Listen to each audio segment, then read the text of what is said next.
السلام علیکم ورحمۃ اللہ وبرکاتہ۔ ہم سیکھ رہے ہیں ہر دن ایک نیک عمل، 30 دنوں میں 30 اعمال، وہ اعمال جس کی وجہ سے ہم اللہ تعالیٰ کے قریب چلے جائیں، وہ اعمال جن کو ہم اپنے معمولات میں شامل کریں، پورے سال نیکیوں میں ہمارا گزرے، ایسے اعمال جن کو سیکھ کر ہم اللہ تعالیٰ کی نزدیکی کو حاصل کر سکیں۔ اور آج کا ہمارا عمل ہے نوافل کا اہتمام۔ سب سے زیادہ اہم چیز جس کی وجہ سے بندہ اللہ تعالیٰ کے قریب جاتا ہے وہ ہے فرائض کا اہتمام۔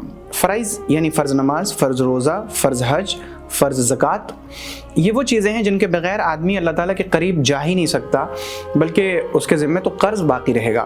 فرض کیجئے کہ ایک آدمی ہے جس کے اوپر حج فرض ہے، اس کے پاس اتنے پیسے ہیں کہ وہ حج کر سکے، اور وہ حج نہیں کرتا ہے لیکن ساتھ میں وہ یعنی غریبوں پر خرچ کرتا ہے، صدقات دیتا ہے، یتیموں کی کفالت کرتا ہے، بیواؤں کی مدد کرتا ہے، تو ان اعمال خیر کا کرنا اس کے حج کے فرض ہونے کو ختم نہیں کر سکتا۔ اس کا مطلب یہ نہیں کہ اب اگر وہ حج نہ بھی کرے تو کوئی مسئلہ نہیں، حج وہ تو فرض ہو چکا، وہ تو کرنا ہی پڑے گا۔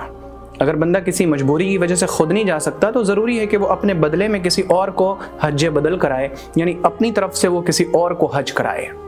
اسی طرح زکوٰۃ کا معاملہ ہے، بندہ زکوٰۃ تو نہیں دے رہا ہے لیکن دوسرے بہت سارے نیک کام کر رہا ہے، تو دوسرے نیک کام کرنے کی وجہ سے زکوٰۃ کی فرضیت ختم نہیں ہوتی۔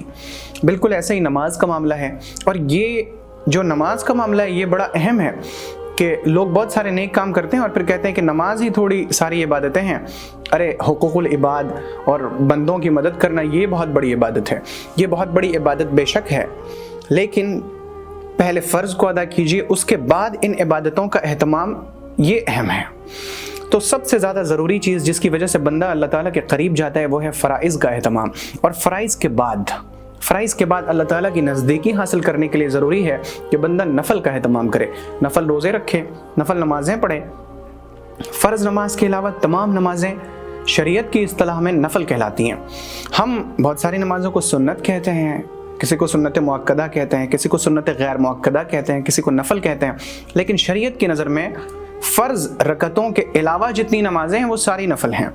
تو ان نوافل کے ذریعے بندہ اللہ کے قریب جاتا ہے، اور پیغمبر صلی اللہ علیہ وسلم نے فرمایا کہ اللہ تعالیٰ فرماتا ہے کہ پھر بندہ نوافل کے ذریعے میرے قریب آتا ہے، اور قربت کی حد بیان کی گئی کہ یہاں تک کہ میں اس کا ہاتھ بن جاتا ہوں جس سے وہ پکڑتا ہے، میں اس کا پاؤں بن جاتا ہوں جس سے وہ چلتا ہے، میں اس کی آنکھ بن جاتا ہوں جس سے وہ دیکھتا ہے، میں اس کا کان بن جاتا ہوں جس سے وہ سنتا ہے۔ تو ہمیں کوشش یہ کرنی ہے کہ ہم رمضان کے اس مہینے میں، بلکہ آج سے ہم شروعات کریں گے نفل کی۔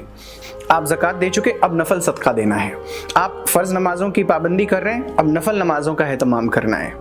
آپ اس کے علاوہ نوافل، غریبوں کی مدد، یتیموں کی کفالت، بیواؤں کی مدد، یہ سب تو مالی عبادتیں ہیں، اور ان کے علاوہ جو معاشرتی چیزیں ہیں جیسے سلام کو عام کرنا، مسکرا کے ملنا، دوسروں کی مدد کر دینا، کسی کو پریشان دیکھ کر اسے تسلی کے کلمات کہہ دینا، ان چیزوں کے ذریعے ہم اللہ تعالیٰ کے قریب جائیں گے۔ کل سے نہیں، آج سے بھی نہیں، ابھی سے، اسی وقت سے۔ تو پھر ویڈیو جیسے ہی بند ہو پھر کوئی ایک نیک کام کریے اور کمنٹ باکس میں ہمیں لکھیے کہ آپ نے کون سی نیکی کی ہے، اور یہ نیکی کو جو آپ لکھیں گے یہ ریاکاری نہیں ہے کہ آپ دکھلاوا کر رہے ہیں، بلکہ یہ دوسروں کو ترغیب دینا ہے، اور دوسروں کو ترغیب دینے کے لیے ہم اپنی نیکی کسی حد تک کبھی بیان کر سکتے ہیں۔ سو کمنٹ باکس میں ہمیں آپ کے کمنٹ کا انتظار رہے گا۔ اللہ کے امان میں رہیے۔ السلام علیکم ورحمۃ اللہ وبرکاتہ۔ اگر آپ کو یہ ویڈیو پسند آئی ہو تو ویڈیو کو لائک کریں اور شیئر کریں، اور چینل کو سبسکرائب کرنا ہرگز نہ بھولیں۔